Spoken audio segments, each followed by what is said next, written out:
A for Achana. S for Sonia. Yes. And today we're at Parker's Crossroads. Yes. Just up the interstate at exit 108. And we're here today to see Kim Parker. Yes, she is the manager of the visitor center here. She has family connection to the battle at Parker's Crossroads and to this community. So I'm excited about hearing her story. And not only her stories, but there's no telling what else we'll find here at Parker's Crossroads. That's right. Think we're ready? We're ready. Y'all come on! My name is Kimberly Parker. I'm the manager here at the Parker's Crossroads Visitor Center. I'm also fifth generation Parker. The Reverend John Parker that this community is named after was my fifth great grandfather. The significance of our visitor center is because of the Battle of Parker's Crossroads that occurred December 31st, 1862. The reason of the battle is the Confederates had been ordered into West Tennessee to destroy General Grant's railroad supply line. The Confederates knew that if the supply line was demolished, then that would keep Grant from occupying Vicksburg. And because of this battle, it delayed the Battle of Vicksburg for an additional 8 months. The museum here at the Parker's Crossroads Visitor Center is dedicated to the lives of the men and women that participated in the battle. We do have relics that are from the battle itself. Some are on loan, some belong to the city of Parker's Crossroads. Inside this case is gun, belt plate, and 2 half dimes that belong to Private Gideon Richardson. Gideon Richardson was on this battlefield. He was wounded. A bullet struck his pocket. The bullet struck the half dimes, veered off, and then hit a femoral artery. Before his family could get here to pick him up, Mr. Richardson died. And these items are on loan from the Tennessee State Museum. Our movie, 5 Desperate Hours, plays every day. It was created by Encore Interpretive about 7.5 years ago, and it gives a great overview of the battle and of the raids that occurred prior to the battle. We have 388 acres preserved of the original 1,400-acre battlefield. And here on the battlefield, we have a 7-stop 10-mile driving tour with 3 miles of paved walking trails. They will see over 60 interpretive signs depicting how the battle took place, where soldiers were at, and where the units were at. They can also see the McPeak family cabin that we have completely restored. We also have a split rail fence where the Union soldiers hid behind to keep from being hit by the artillery shells. We also have 13 artillery pieces here on the battlefield, and we also have a limber on the battlefield. A limber is a piece that was pulled in behind a cannon that held the powder and the fuses. Tennessee was second to Virginia in battles, and we were also number 2 in casualties as well.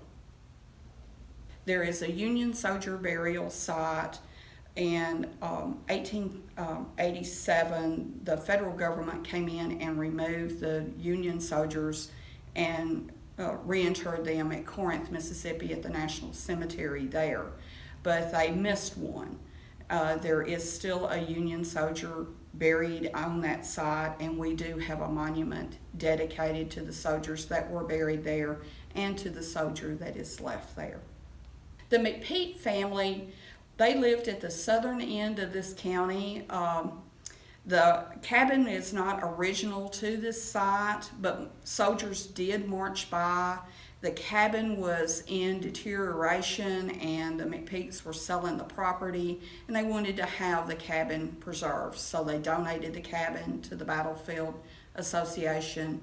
The Battlefield Association went in, disassembled it, and reassembled it here onto the battlefield itself. The Tennessee State Veterans Cemetery is also located here at Parker's Crossroads, Tennessee. It is located adjacent to the battlefield itself. The reason Parker's Crossroads is named Parker's Crossroads is after the Reverend John Parker. John Parker was the first Baptist minister to come to the area in 1820.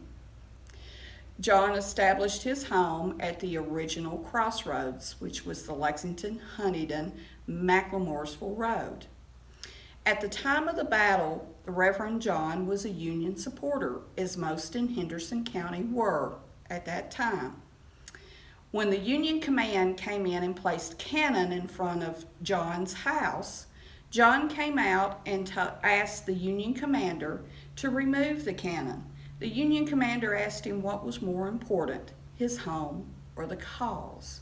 Of course, we all know the answer to that. His home was more important. But it didn't change the outcome of the battle. The battle occurred on lots of John's property. The gift shop here at the Visitor Center is owned and operated by the City of Parker's Crossroads.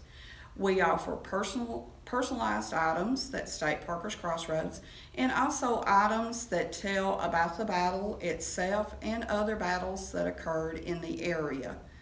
The hours of the Visitor Center are 9 to 4:30, 7 days a week. The only day we are closed is Christmas. We're located on I-40, the intersection of I-40 and Highway 22, exit 108. Well, Sonia?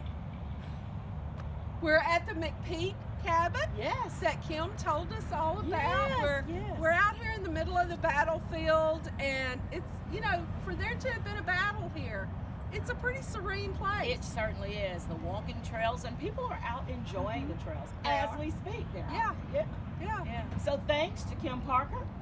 For sharing the history of Parker's Crossroads. Yeah, the story of Reverend John Parker. Yes. Yeah, interesting. And then she also pointed us to some other points of interest here on the battlefield and along the trail. Yeah, and at the Welcome Center, they have a map that we got. That's right. It's been really fun driving that trail and seeing those points. Absolutely. Thank you, Kim. Well, it's been a good day. It has been. It has been. Should we join them on the walking trail? I think we should. So, bye, y'all. Bye.